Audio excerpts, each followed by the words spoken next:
So, Jeremy, what are some of the digital tools or new approaches that you're using for taking care of patients at home, including, let's say, remote patient monitoring and patient care at home and things like those? Yeah, so one of the things that we rolled out in 2023 was a text-based patient monitoring tool. So literally, we can take common diagnoses, so things like diabetes, heart failure, depression.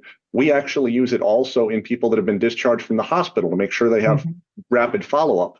And we can set up scheduled interventions from a tech standpoint that allow the patients to feed back to us, even though they don't have to call, wait in line, or get an appointment. I'm happy to say, and this is just one example, but we had a patient who had been seen in one of our emergency rooms for depression. Horrible story that anytime somebody feels that depressed that the emergency room is where they have to go, but it happens every day all across the country.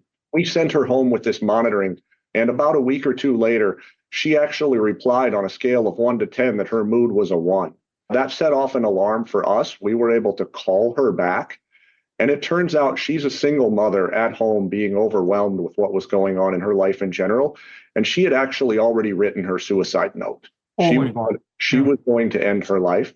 And we were able to come around with her, get her into an appropriate appointment. And I'm happy to say it's now months after that. And her young family are continuing to grow and thrive.